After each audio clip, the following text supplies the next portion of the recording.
So I'm going to just introduce myself, just briefly. And I feel like the best way to sort of give you an idea of how I ended up working here at Fort Ligonier and our new sister site, Braddock's Battlefield History Center, I wanted to share this classic family photo. How many of you had Olin Mills family photos done? This is from 1985. The littlest one is me. And my lovely parents that are here, and that's my older sister, Brooke. You know, I just didn't have a chance, right? So I grew up reenacting, of course, out of Fort Pitt Museum. I think I was 3 years old in this picture. That was the first year we started. And I went on to study anthropology at the University of Wyoming. I loved archaeology growing up and getting to be exposed to that. Growing up at historic sites, pretty much. I used to rollerblade in Fort Pitt Museum sometimes on the weekends when my dad would be out in the park drilling. And then I went on and got my master's degree in museum studies from George Washington University. And I've worked at Bushy Run, the Carlisle House Historic Park in Alexandria, Virginia, the DAR Museum in DC, and Kralow State Historic Site in the Hudson Valley in Rensselaer, New York. And then I finished my PhD last year, finally, from the University at Albany, which is a state university of New York, in history. And my doctoral work, go back to my title now. My doctoral work was on Charlotte Brown, who was the matron of the British Army's General Hospital for pretty much the entire French and Indian War. She came over with Braddock's fleet and was part of that campaign. And she was an interesting woman because we always know women are a part of these campaigns, and they had been by the 18th century for a very long time, been part of military campaigns in different roles. Charlotte Brown was unique in a way as being the matron of this newly centralized general hospital, which is sort of a trend that people like Alex started to touch on yesterday, that there really was efforts to modernize the British Army in the 18th century. And she also was distinct because she's the only woman listed in the Army lists in the 18th century, which listed officers' commissions, even though she wasn't really an officer, but she was in a way the highest ranking woman in the British Army. But really, I'll reference her a little bit as I go along, but as I worked on my dissertation, I came across a few interesting figures, and also when I was working on my comprehensive exams, who I'm going to talk about today. And they were women who, these individuals fought, their lives overlapped each other, but they all were associated with different wars. And the last person I'll talk about was actually an officer in the French Army in the 7 Years' War, but we're going to start back in the 9 Years' War at the end of the 17th century. And so we're going to really cover the entire 18th century through these three characters. And since it's Sunday morning and we're still waking up, I'm going to just kind of tell you the stories of these people according to their own accounts. And then I'll sort of give you my analysis on it. So first I just want to take a quick poll. Who here has ever heard of Christian Davies, or she was also known as Mother Ross? Okay, a few people, okay. She also is known as like Kit Kavanaugh and Kit Welsh, and she had many, many names. Okay, so just a few of you. How about Hannah Snell? Hannah Snell is a little bit more well known. And then how many of you know about the Chevalier de Young? A couple of you, okay. So good, this is good. This is a good poll, I kind of know. That's kind of what I expected. If people had heard of anybody, it was probably Hannah Snell. So she's gonna be the one in the middle. But we're gonna start with Mother Ross, or Christian Davies.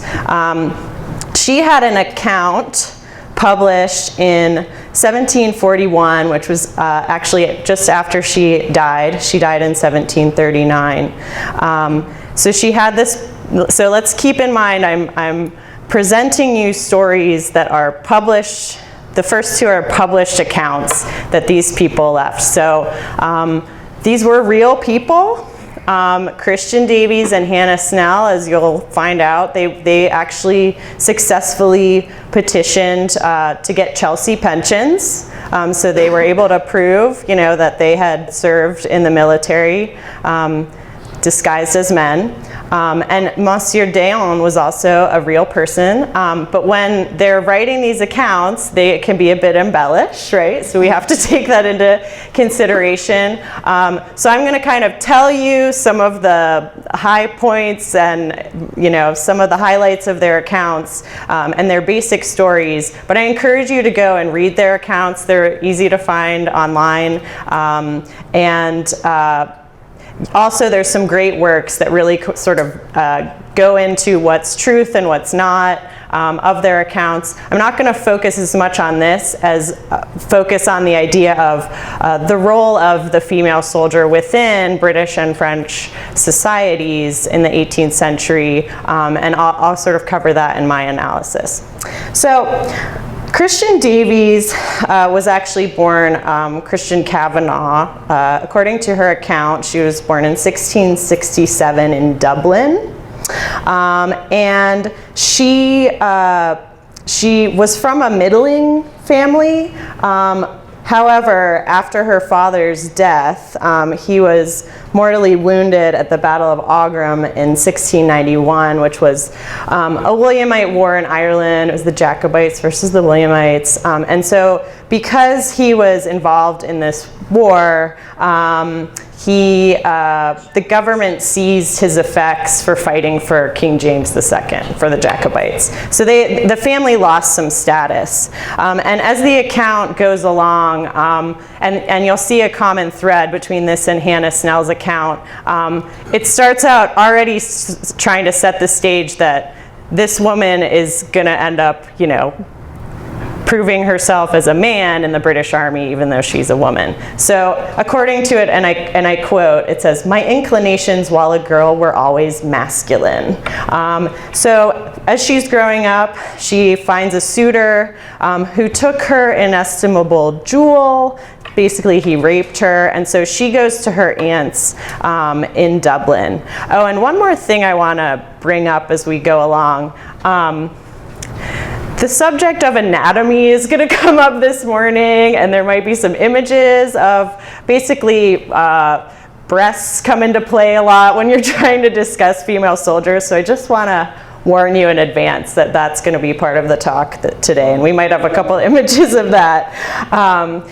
It's hard to talk about this subject without mentioning that type of anatomy. So she ends up at her aunt's in Dublin. Her aunt owned a public house, and eventually her aunt leaves the public house to Christian, and while she is with her aunt has a servant whose name is Richard Welsh, and this is a man she ends up marrying. And she, so the Richard Welsh was her aunt's servant, and then he becomes her servant when she takes over the public house. And this is what she has to say in her account about Richard Welsh.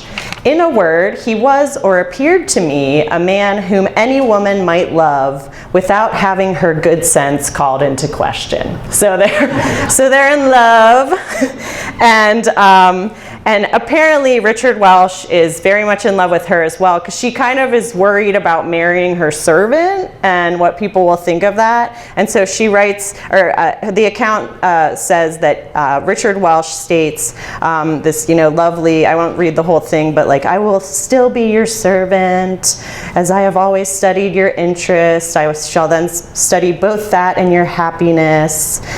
You shall continue as much mistress of what you have and dispose of it as you now do, for I shall never know any pleasure but that of pleasing you." Okay, so they're setting up, they're very in love. Oh my gosh, what a lucky woman to have this husband. So they're happily married, they have 2 boys, and she's pregnant with their 3rd child when Richard doesn't come home one day. He doesn't come home. He had gone to pay their beer distributor and never came back. And she is worried that he was murdered, because when he's going to pay this guy, he's got a bunch of money on him. And sometimes this happens in the 18th century. People just don't come back, right? So what are a woman's options if their husband disappears in the 18th century? Basically, you have become an abandoned woman, and you can try to remarry, but if your husband shows up, then you're guilty of bigamy. So she's sort of in a tough spot. So she waits a year, and she still has heard nothing, assumes he's dead. And she's about to accept that he's dead and purchase mourning clothes for her and her kids. And then a letter from Richard shows up, from Richard Welsh. And in the account, the letter says, "Having got a little too much wine in my head, I was easily persuaded to go on board a vessel that carried recruits and take a bowl of punch, which I did in the captain's cabin, where, being pretty much intoxicated, I was not sensible of what was doing upon deck." So basically, he goes onto the ship to drink, he passes out, he doesn't realize the ship is headed for the Netherlands, and guess what? He wakes up in the Netherlands and he's forced to enlist in the army. So he gets impressed in the army. And this is something, alcohol was always kind of a trick that was used to try to get people to enlist. And it certainly worked for Richard Welsh. And he basically says, I'm in the army for the rest of my life. I'm really sorry. So what does she do? Instead of being woe is me, let me write to him and let him know that, things are, tell him about his kids and stuff like that. So here's what she decides to do. She dropped her oldest child with her mother and her youngest with a nurse. At this point, her middle child had died. Infant mortality rates were very high during this time. And so this is what she says. "Having thus ordered my affairs," so don't have to worry about the kids, they're good, right? "Having thus ordered my affairs, I cut off my hair and dressed me in a suit of my husband's, having had the precaution to quilt the waistcoat to preserve my breasts from hurt, which were not large enough to betray my sex, and putting on the wig and hat I had prepared, I went out and bought me a silver-hilted sword and some Holland shirts." And she goes off and enlists in the army as Christopher Welsh. And she enlists in 1693 at the age of 26. She's going to go find her husband. She's going to join the army so she can find her husband, right? So the 9 Years' War is going on. The 9 Years' War was from 1688 to 1697. And so she ends up in the Netherlands. Here is this is the Battle of Landin. Let's see, where am I? So just before this Battle of Landin, she ends up wounded and is laid up for a couple of months. The next summer in 1694, she's quite the adventurer, and she definitely paints a very adventurous, very sort of exciting, sort of gnarly details of her experience in the army. And it's really written for a lowbrow audience, so let's keep that in mind as well. She gets taken prisoner at one point and then exchanged. She often does things like this quote, "In my frolics to kill time, I made my addresses to a burgher's daughter who was young and pretty." So she goes and flirts with women, she's not really trying to keep her head down, like you might think, as somebody who's trying to not get discovered as a woman.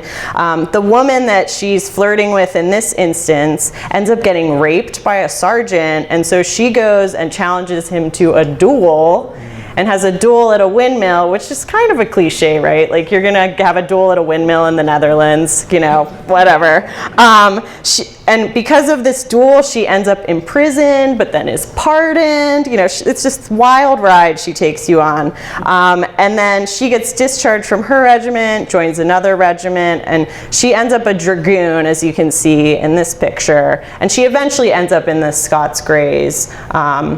So in 1697, the war is over. There's peace, right? She still hasn't found her husband. So she goes back to Dublin, but she doesn't tell anybody. She stays dressed as a man. She like goes and sees her mom and her kids, but doesn't tell them who she is. They don't recognize her. And so she just kind of keeps living as a man.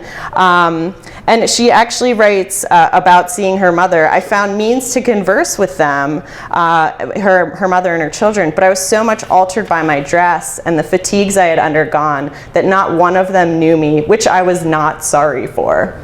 So, you know, she's not the best mother. She's a very devoted wife, but she's not a very good mother. So a few years go by, and the next war starts. The War of Spanish Succession starts at 1701 to 1714. So she says, this awakened my martial inclination. And so she's back in the army, and she ends up at all these different battles.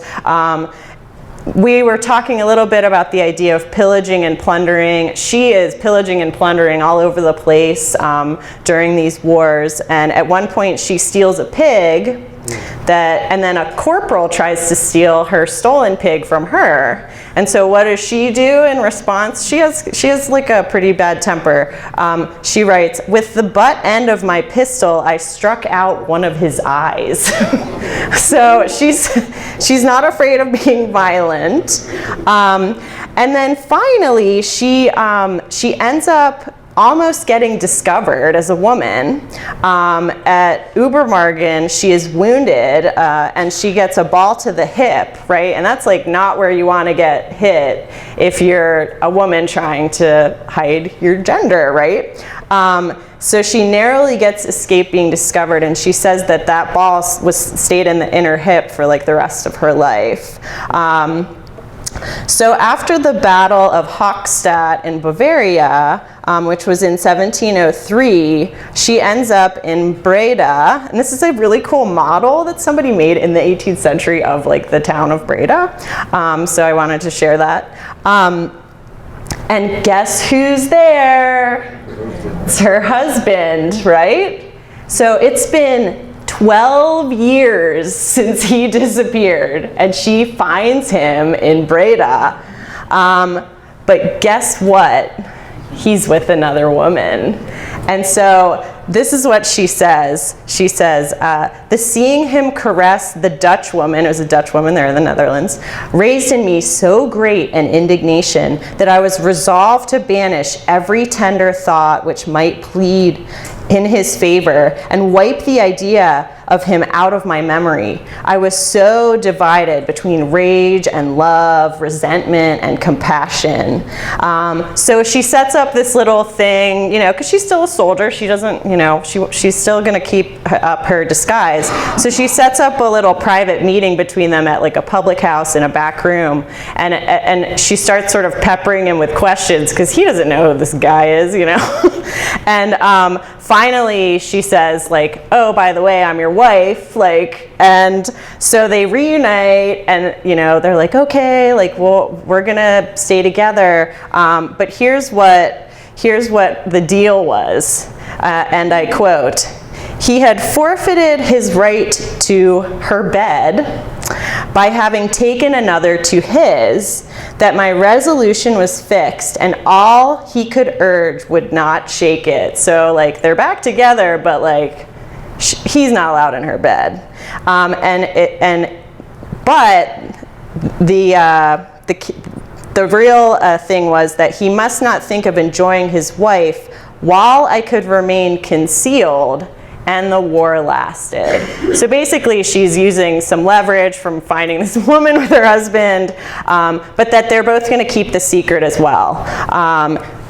But it's not too long after this that she does get discovered. So she is at the passage of the lines of Brabant, which is in present-day Belgium, in 1705, and I quote, "An unlucky shell from a steeple struck the back part of my head and fractured my skull. The discovery of it cause of my sex in the fixing of my dressing, by which the surgeon saw my breasts, and by the largeness of my nipples concluded I had given suck." So her nipples gave her away.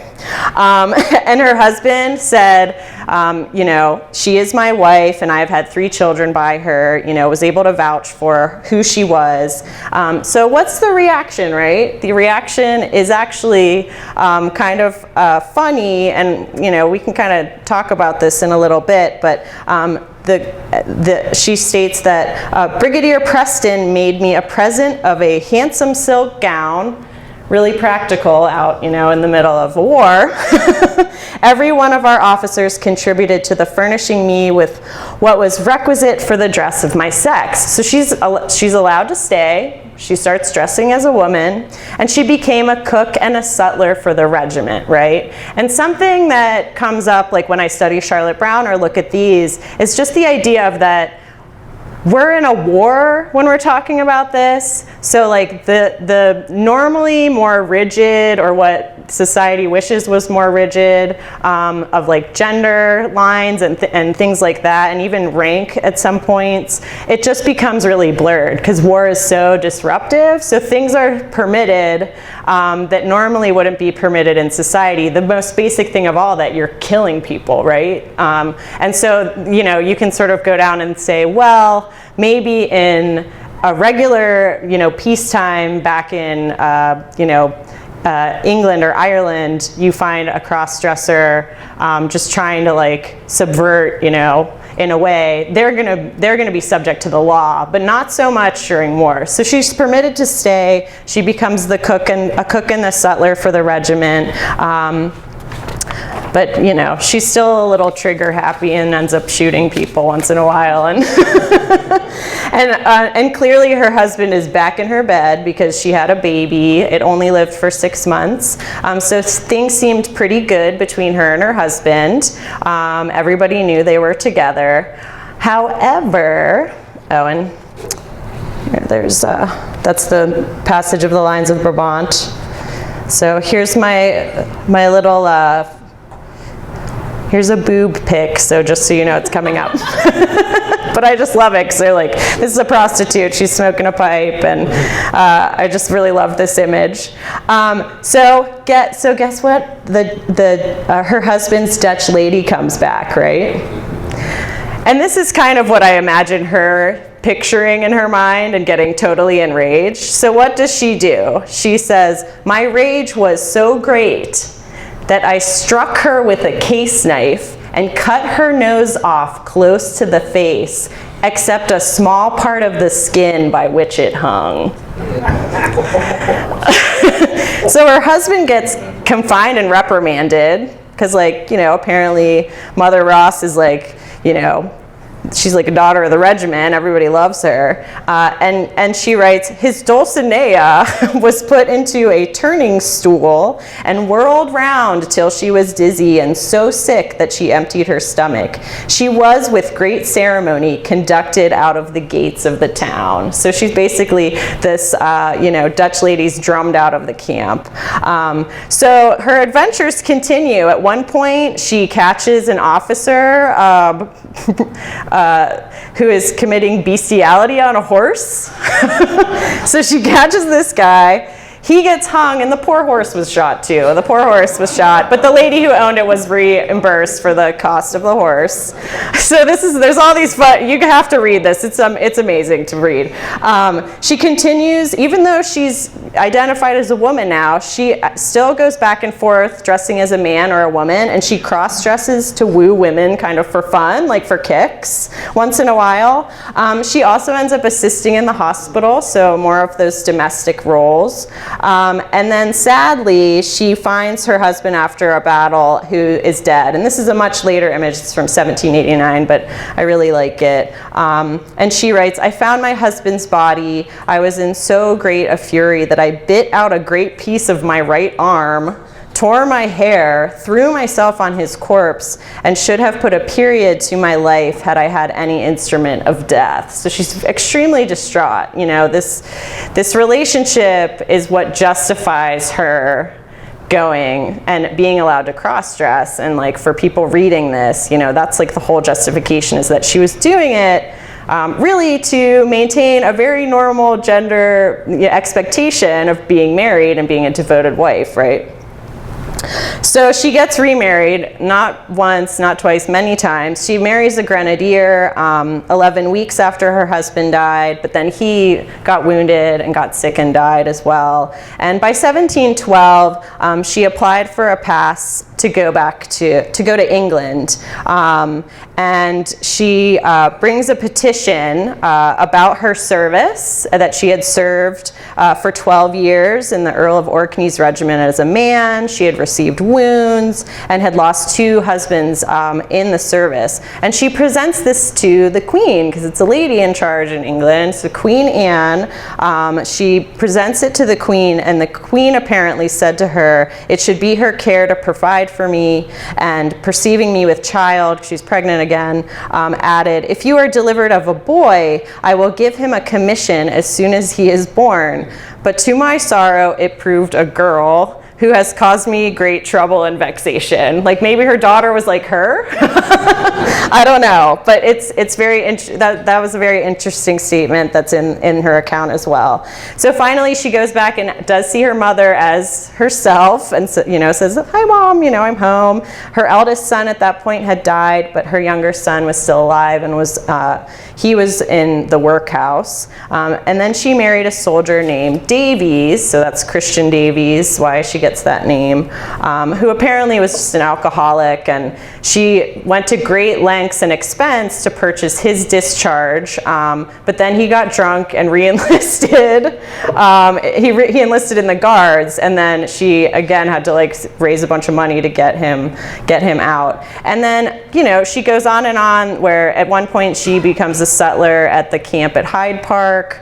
She marched in the funeral procession for the Duke of Marlborough because she had served under him. And then she eventually opens her own little public house.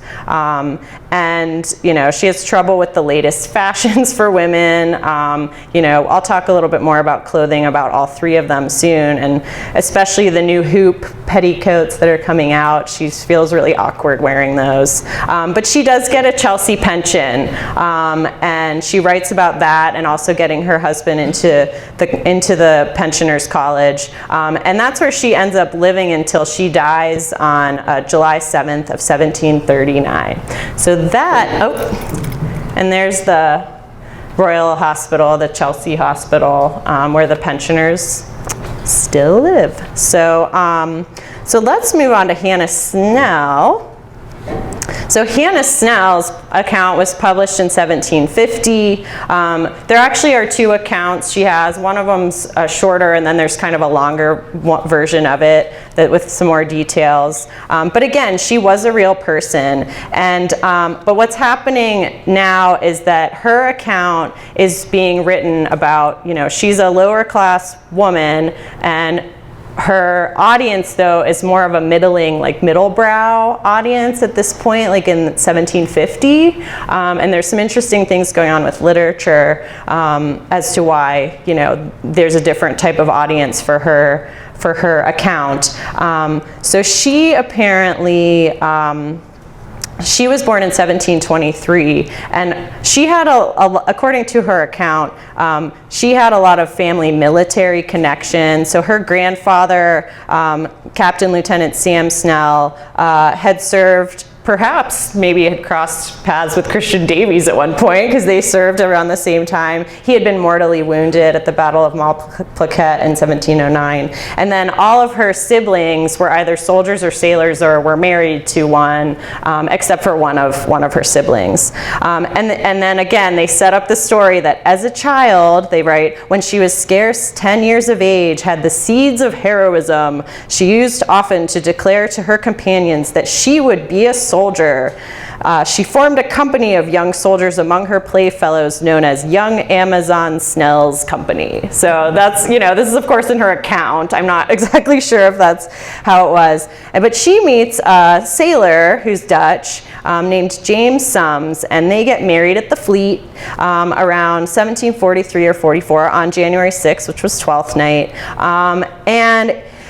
But this is not a love story like Christian Davies and her husband. This is according to her account. James Sums turned out the worst and most unnatural of husbands. She was despised and condemned by her husband, who not only kept criminal company with other women of the basest characters, but also made away with her things in order to support his luxury and the daily expenses of his whores. So not the best guy. And here's a picture of a Fleet wedding. The Fleet was like, they end up having to create a lot of marriage laws by like 1753 because of these clandestine marriages and things like that. So Hannah Snell's in this bad marriage, and according to her account, when she was 7 months gone with child, her perfidious husband, finding himself deeply involved in debt, made an elopement from her. So he doesn't accidentally go away like Christian Davies' husband. He just abandons her, and he just disappeared. So she's 7 months pregnant. She's an abandoned woman, right?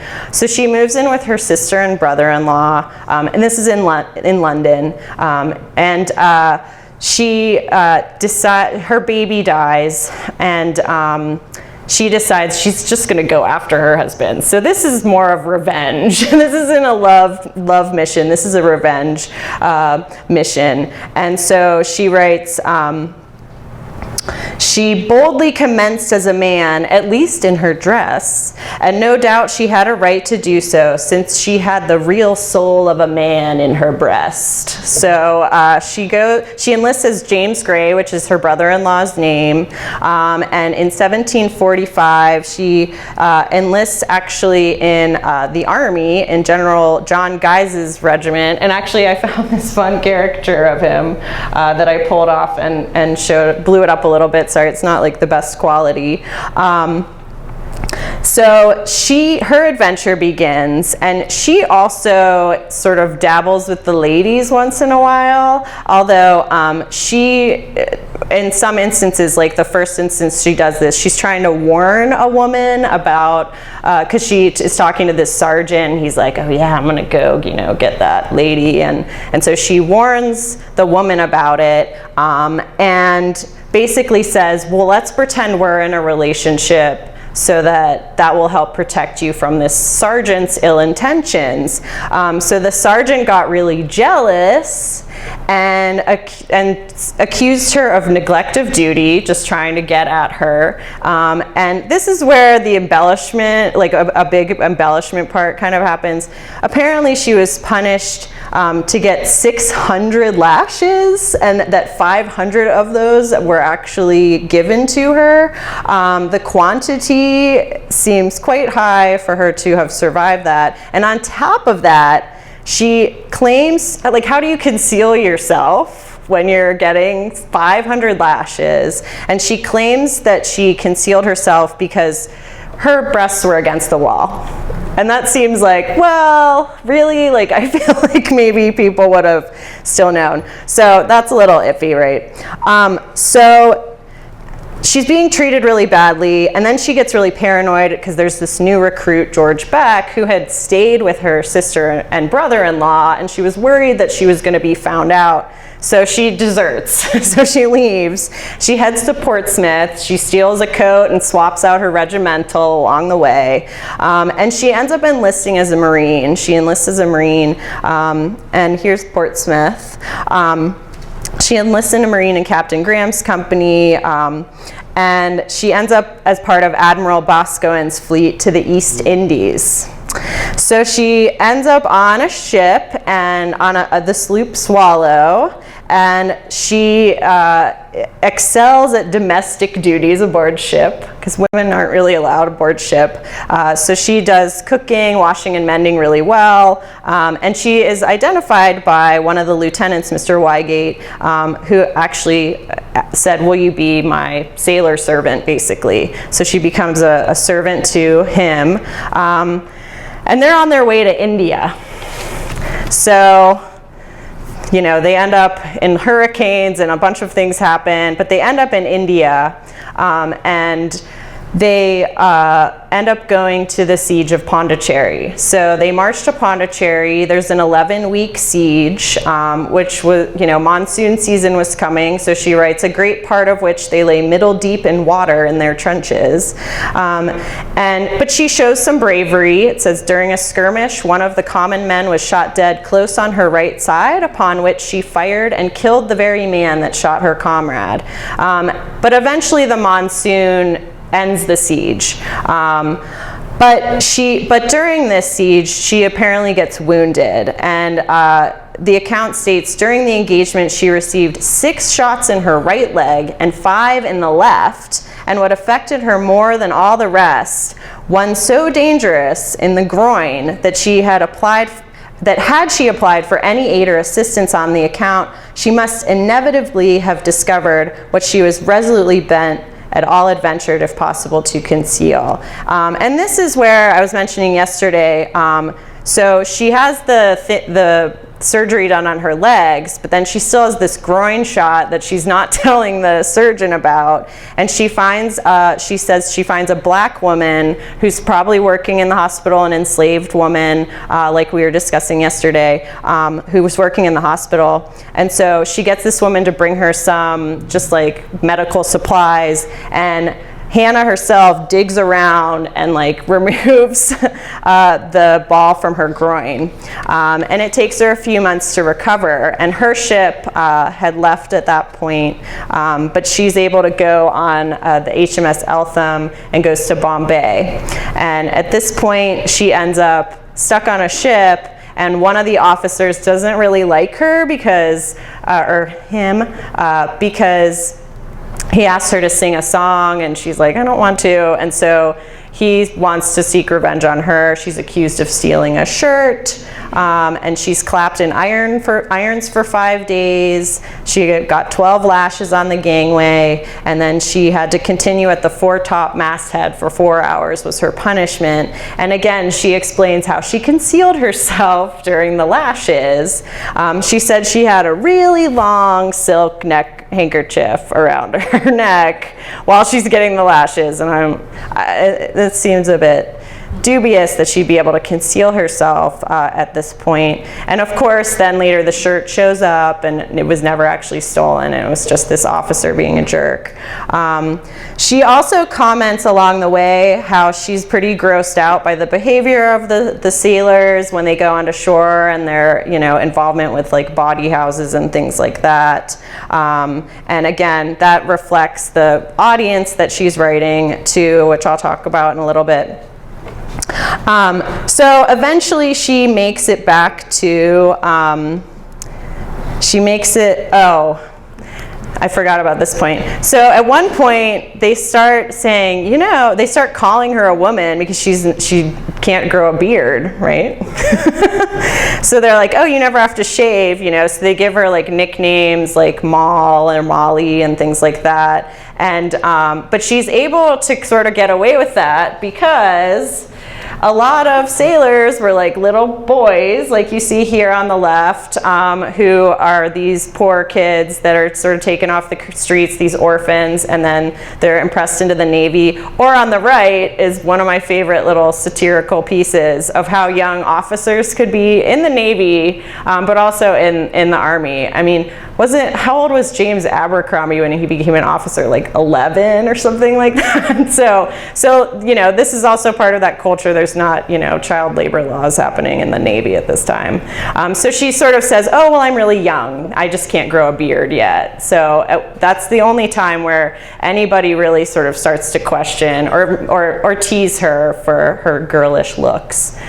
So she ends up back at Spithead in 1750. So she's kept her secret the whole time, right? So she goes and sees her sister in London, and her sister recognizes her almost immediately.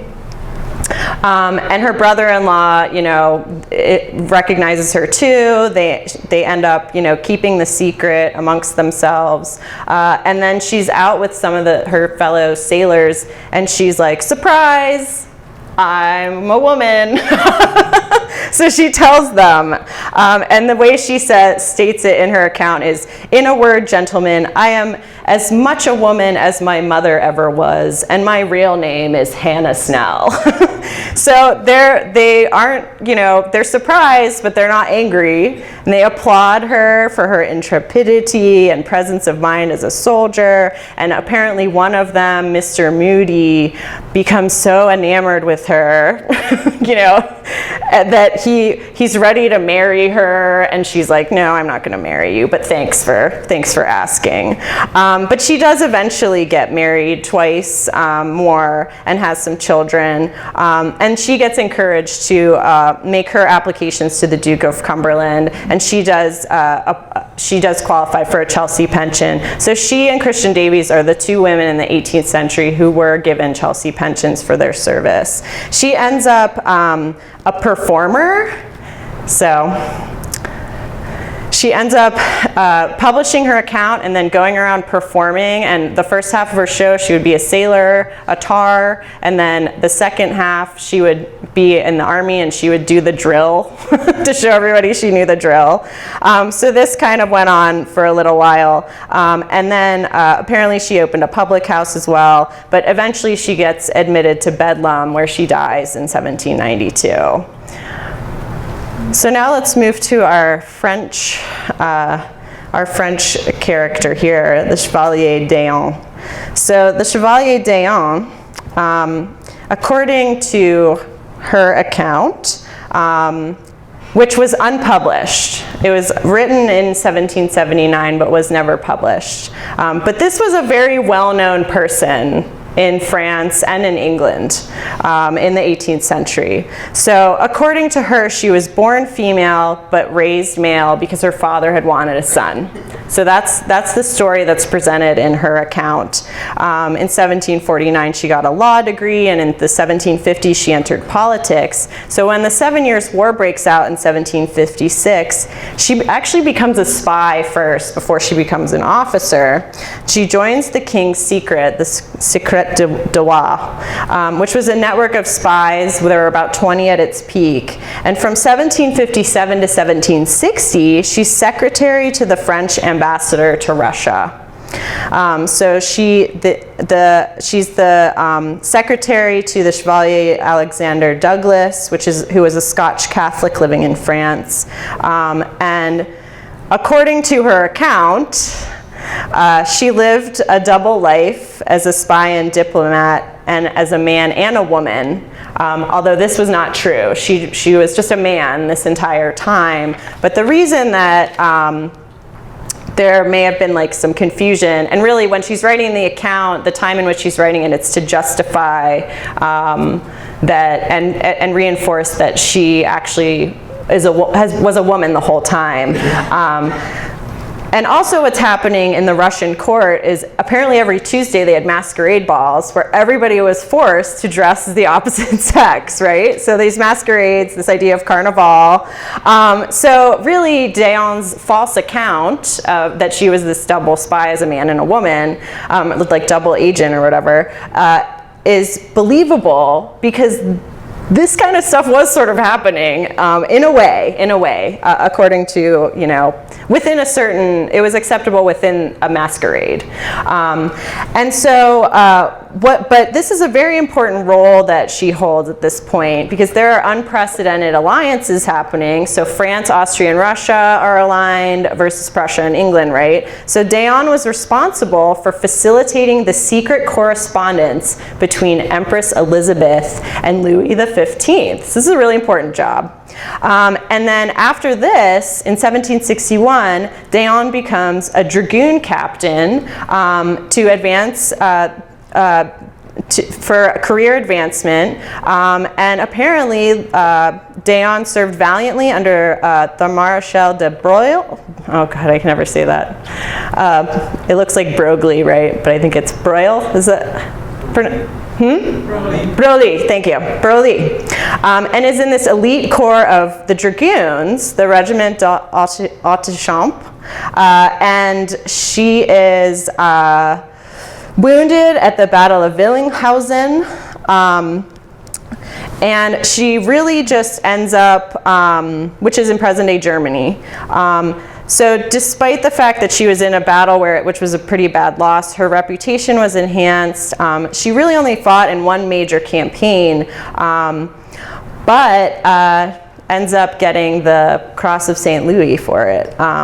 So in 1761, Empress Elizabeth dies. 1762, Dejan is part of the peace delegation and is working on and eventually negotiates the Peace of Paris with England, and is the one who carries the final version of the treaty to Paris. After the war, of course, Dejan receives the Cross of St. Louis for his public service. When you're a dragoon captain in this elite regiment, that's considered to be a lifelong commitment, including wearing the uniform. So, this is part of Dejan's dress, is wearing that uniform and wearing the Cross of St. Louis. And then Dejan becomes the plenipotentiary minister to London. So there's a new, peace has just been declared, but there's a new plan to invade England, right? Never-ending wars, right?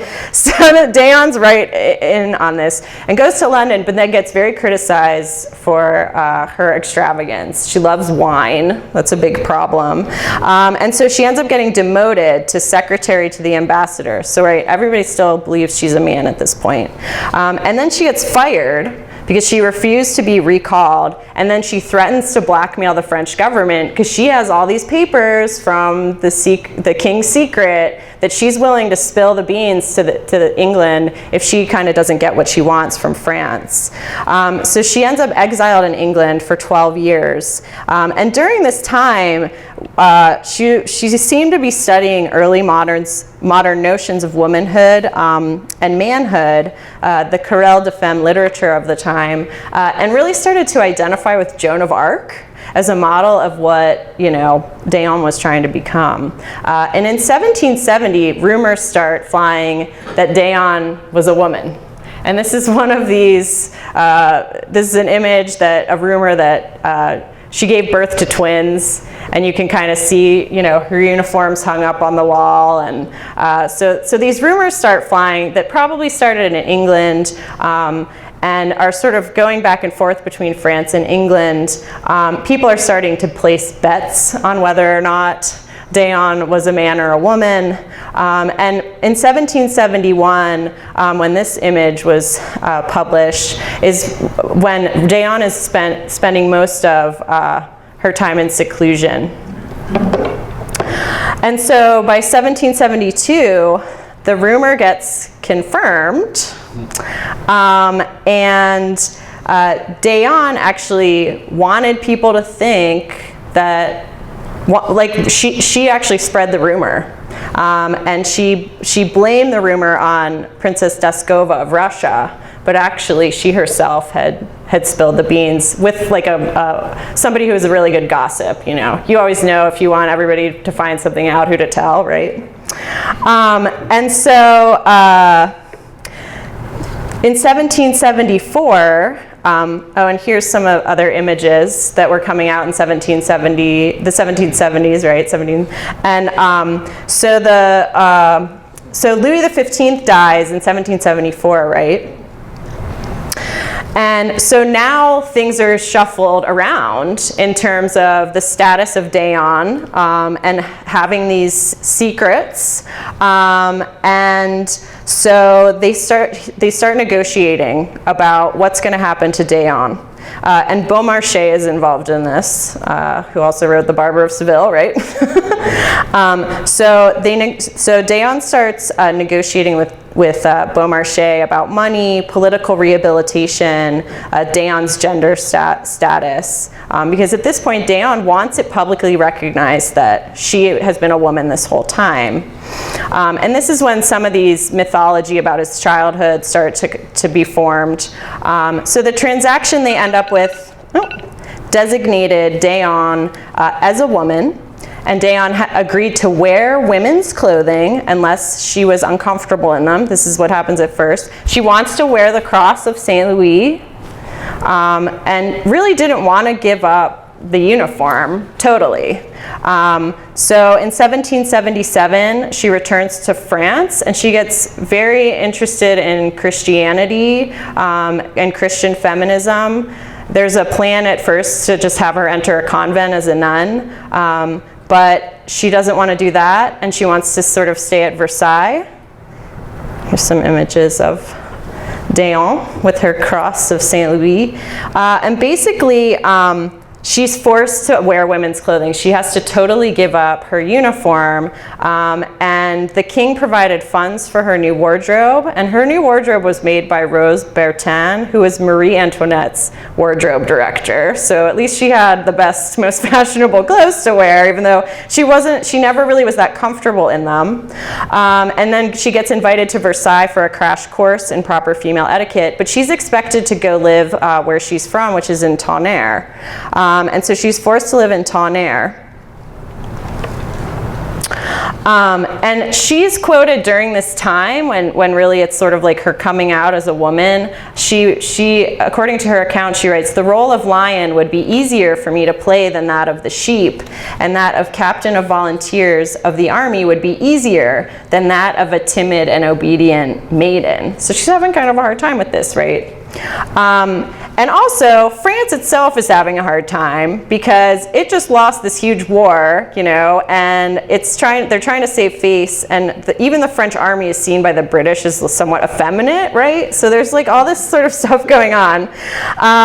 So eventually what happens is Dejan ends up moving to England from Tonnerre. Here's another one of my favorite images of her fencing in her women's clothing with her cross of St. Louis, right?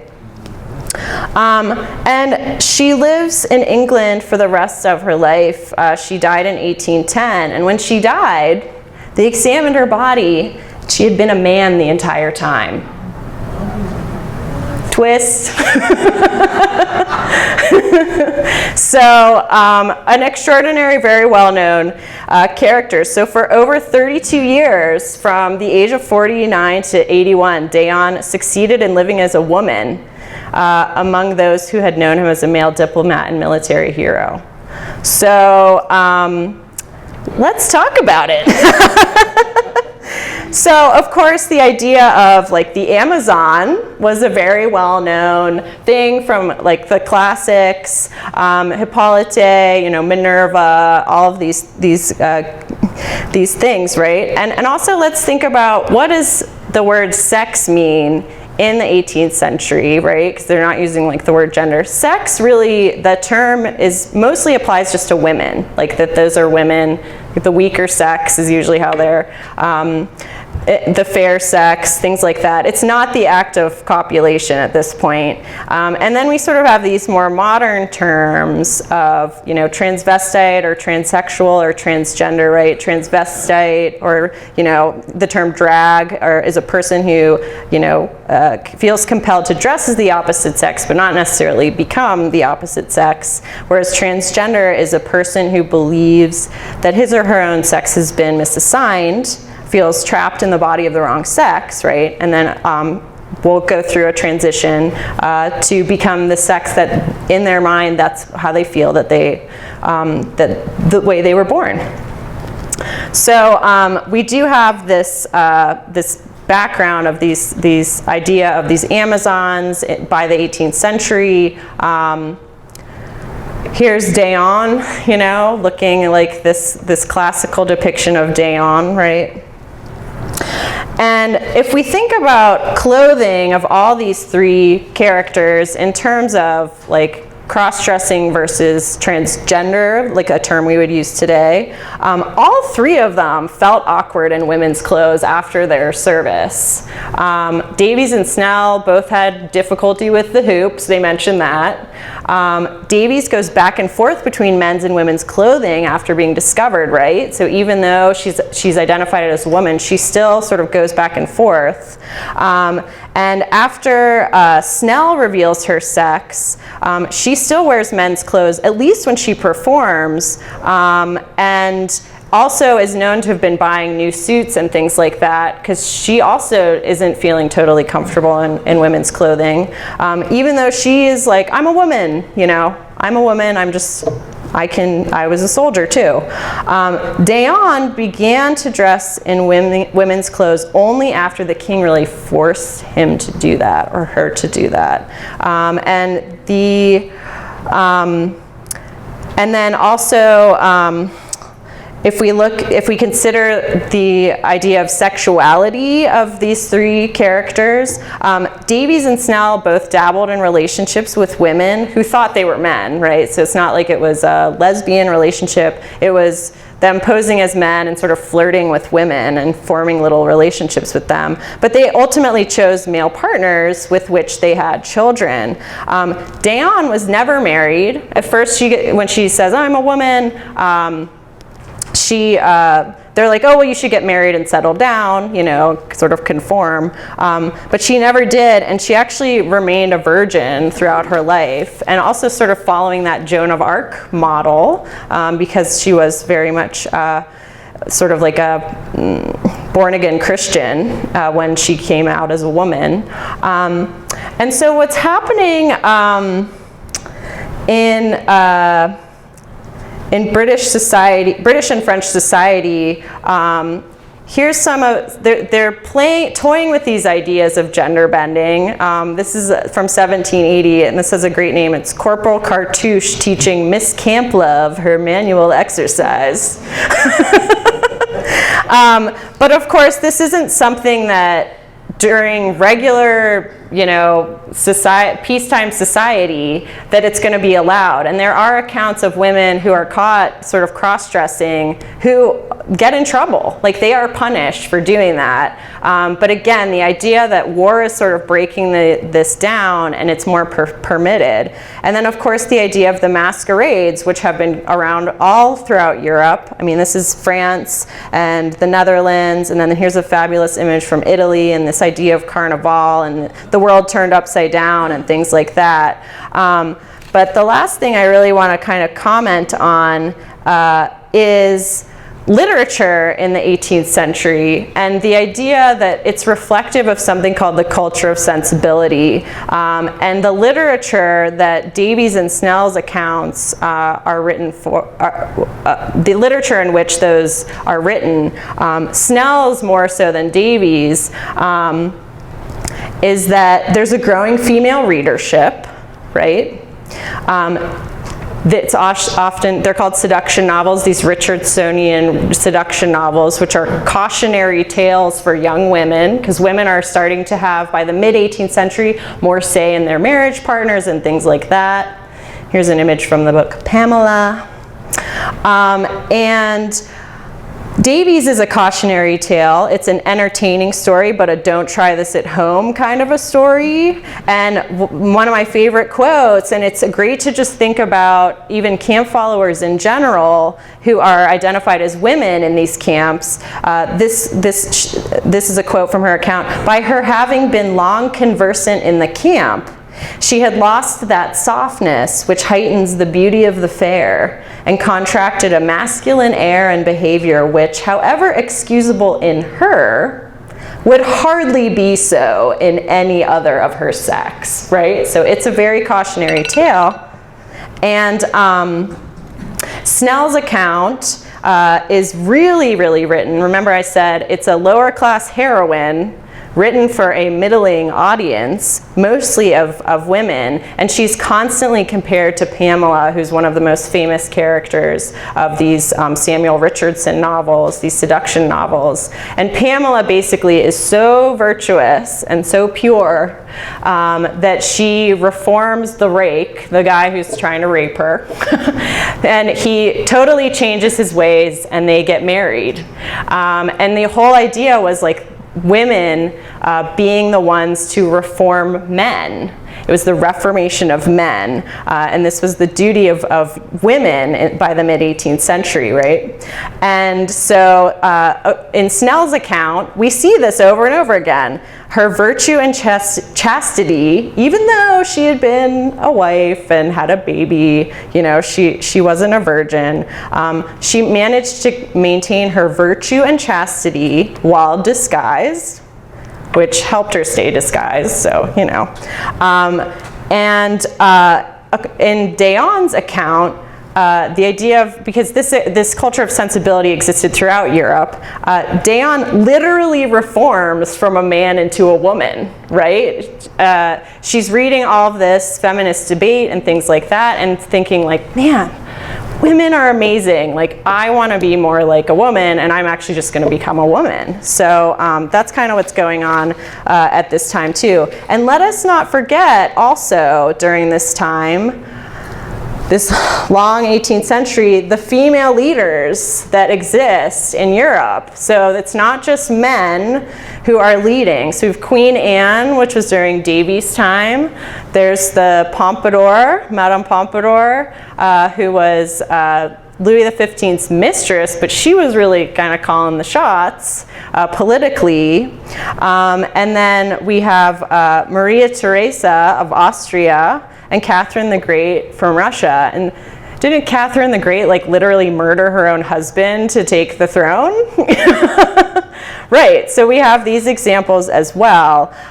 So that's really kind of the world in which these real people existed and how they were able to really subvert gender norms of the 18th century, but within the context really of war, that was allowed. And I've done my own little bit of being the female soldier and going back and forth. And I feel very vindicated when I talk about these women, because sometimes at reenactments, women have a hard time if they want to dress as a man and be a soldier. It's not that much anymore, but I know that's been kind of a debate over time. And can you spot me? I look like a little boy. I mean, I did my best. I bound my chest and really, you know, tried to blend in there as best as I could. But then, you know, I'll be a lady sometimes. I'm usually a lady. But this did happen, and it actually probably happened more than we'll ever know. And this is the trick when we're looking at subjects like this. You know, like Lissa talking about trying to figure out these black sailors and soldiers, their stories, and how, man, we have been able to find some about them, but trying to figure out about black women is super hard. They're probably around, you know? And the same thing with, we probably don't have any idea how many women actually just were able to get away with it, like Hannah Snell, and just never told anybody, or were killed in battle or something like that. So, you know, there's this whole other world of these female soldiers that really have been around for longer, I think, than we think, and were maybe a little bit, you know, I don't think there were like tons and tons of them, but I think that the idea was that women often had to do what they could to follow their husbands, and sometimes that might have been the route that the only route they could take if they're not allowed to come along as a woman themselves. So, thank you.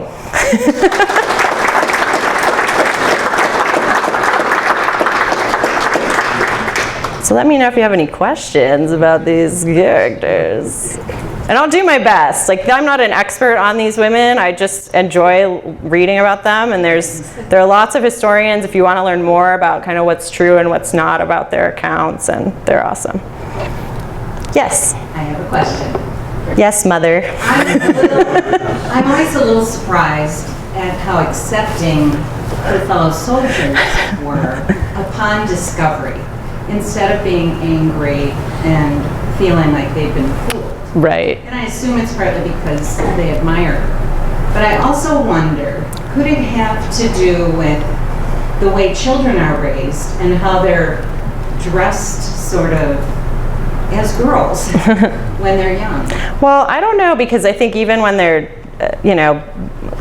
in the 18th century, boys and girls would wear stays and gowns, and usually until a certain age that boys would become, breeched and start dressing like their father.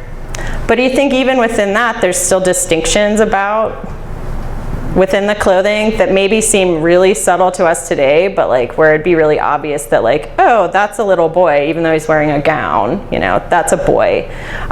So I think there were those sort of nuances that are difficult for us to see today, but I think there was kind of a line right away. And we see it in education too. I mean, yes, at some point little kids are, pretty equal in what they're being taught, but that's only for a few years, and then it's going to really start to divide.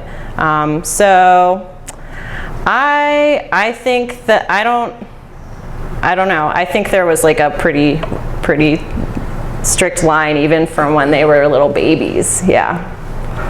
It's a good observation. Yes. Erica, first of all, thank you for your entertaining presentation. I really enjoyed it. And I like what you said at the end about the culture of the 18th century and the novels that were coming out. One of the things that made me think of was the picaresque novel, like Tom Jones, for example, and Maud Flanders. It seems that their accounts were part of that genre. So I just wondered if you could talk about that. Yeah, I mean, I think you're right. But I think what we're seeing with the Richardsonian novels is that, I mean, they're really being targeted to a new female audience. And I think that it's really, and they're translated, and dispersed throughout Europe. So I think that that's why I really point to that specifically. And they literally say, in Hannah Snell, that she ought not to be entered on the same list with the late famous Pamela, who for some time alarmed the town with her extraordinary virtues, but that she really is almost better than Pamela because she did this, within this disguise, and that, really her story is, this sort of cautionary tale. I forgot to mention too, she did find out her husband died, so in prison, so she was vindicated. But I think that her account specifically is so directly related to these Richardsonian novels, and our men would read these too, but it really was, the idea of these women and what they were expected, what their role was to be in British society. And it's that you're virtuous, you maintain your virginity until marriage, and that you are responsible for raising the next generation of Britons, including your sons, and certainly they're supposed to be in the more public sphere and in politics and things like that, but that they need some reformation, and that it's going to be women. Women are the most important role to do that. And even the feminist debates by Mary Wollstonecraft at the end of the 18th century, where she's encouraging women to become doctors and do more things out in public, but you still have to be a mother, that's still such a core thing in raising that next generation of Britons, and that's supposed to be your patriotic effort. But again, the 18th century is just full of contradictions and hypocrisy. So I mean, it's just a really, it's how do you have the king saying you have to wear women's clothes, and he lives at Versailles, where, in this Catholic country where, all sorts of crazy stuff is going on. So Yeah, but the literature is a great thing to study. And some of those books are great because, you know, we get views into the armies and things like that as well that we normally don't have. Yes? Hi. Hi. I wanted to thank you. This was excellent, really, really exciting. I wanted to add into the mix the stories of female pirates. Yes, yeah. The early 18th century, these, so Bonnie, Mary Read, and one of the things that's clear in their accounts is that it's really economic distress that causes many women who do choose to cross-dress to do so. That there are just such limited economic opportunities open for women that joining the army, joining the Navy, becoming a pirate, these are avenues to financial stability, really. And I was wondering if you could speak to that more broadly.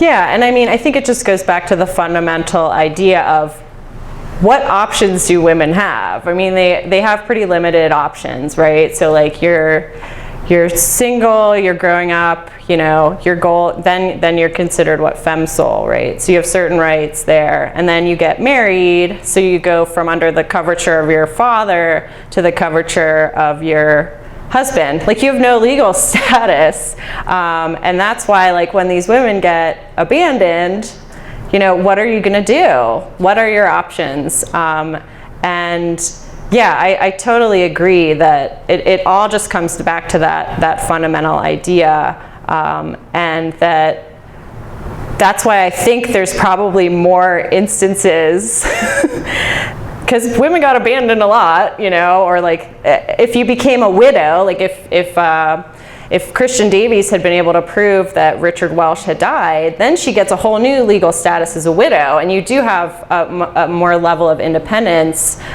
legally as a widow, and that's something I explore with Charlotte Brown a lot. You know, she's sort of another contradiction who's a widow, she has young children, and she has to figure out how to support her children, so she leaves them behind to serve as matron to make money. She doesn't get remarried. You know, usually young women would just get remarried because they needed to have that financial security.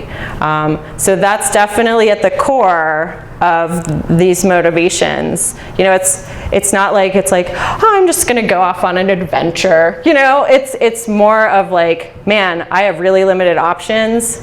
Let's see if this is going to work, and let's see if I can make a life, you know, or find my husband, or follow my husband, or, you know, whatever. And yeah, female pirates, check them out. Hi. Hi. Just remembering back to my cultural history lessons, I don't know if you're familiar with the sort of theories of Drew Warman and the mutability of the body.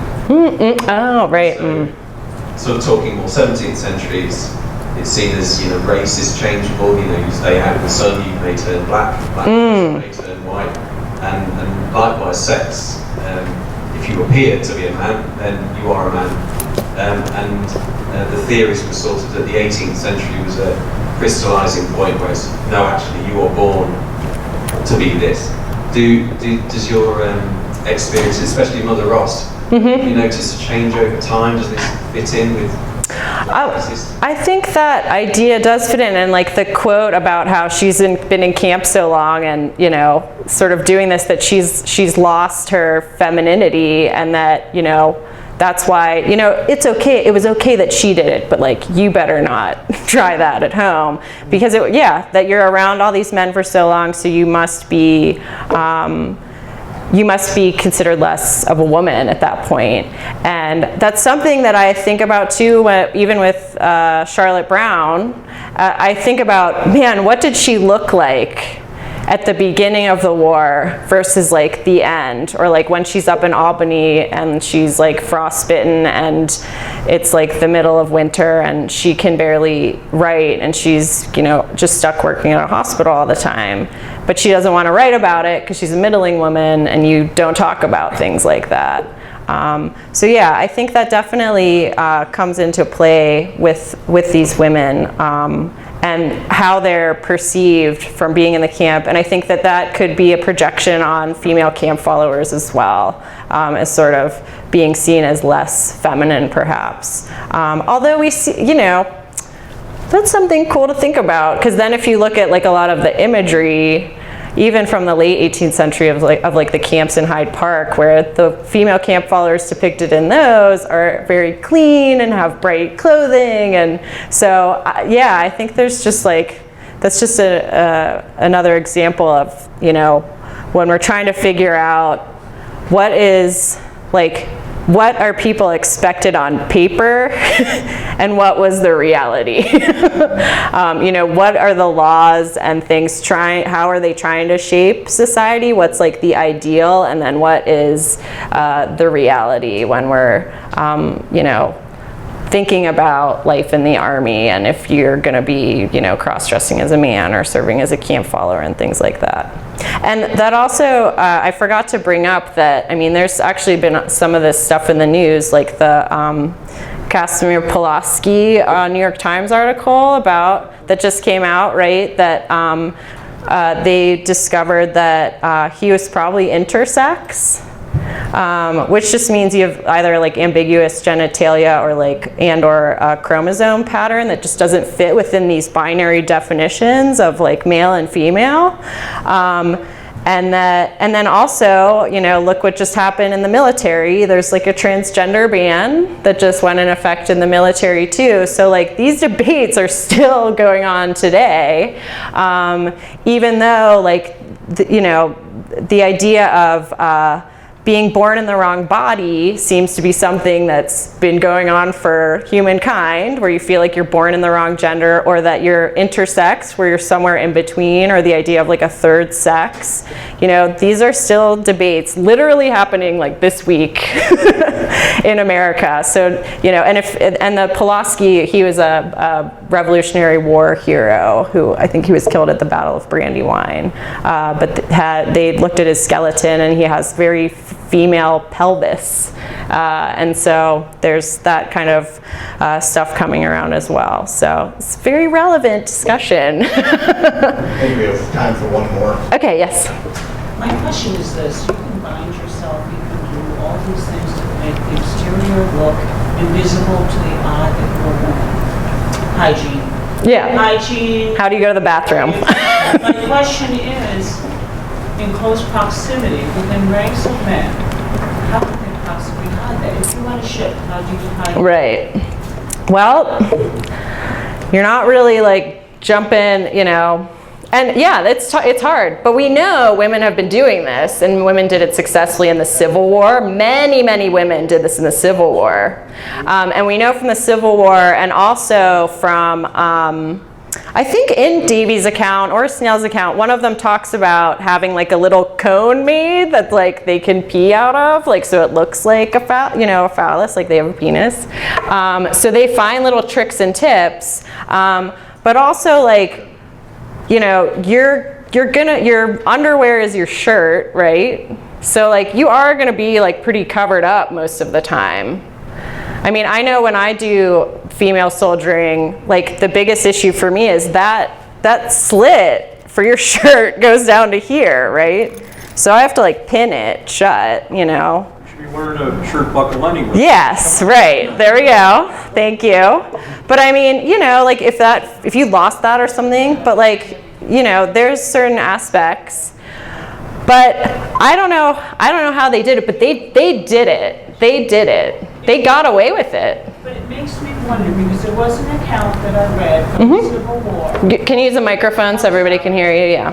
Do you know which account it was? I have the book home. To be honest with you, I can't remember which woman soldier it was, but she was taken advantage of by the men around her, that she seemed to always be cheated out of money. She didn't say how, but it made me wonder if they had discovered her, and it's just my thought process. Right. And she, in essence, was giving things away just to keep it quiet, because she Sure. from her family, I think she was from New York, buried in the deep south. She died of dysentery. But it led me to believe they knew her. For some reason, I don't know what that family told me. They might have known because she was cheated out of her. Yeah, but also lots of soldiers got cheated out of their pay. I mean, but that's an interesting way to look at it. But I mean, clearly, like, women have been able to do this and get away with this for a long time. They have figured it out, and you know, and I think the Civil War is where we know the most women, you know, and from that can project that there could have been hundreds of women that enlisted on both sides and served in that war. So clearly these women are able to be able to figure it out and to get away with it within the time in which they live. And I don't know. I don't know if they get suspected. I mean, obviously Hannah Snell gets suspected at one point, but I think they were just kind of teasing her, you know, like you hanging with your bros. You're teasing your friend because I can grow a beard and you can't, you know. I think we have to wrap up, but I'll be around if you guys want to chat. Thank you so much for listening.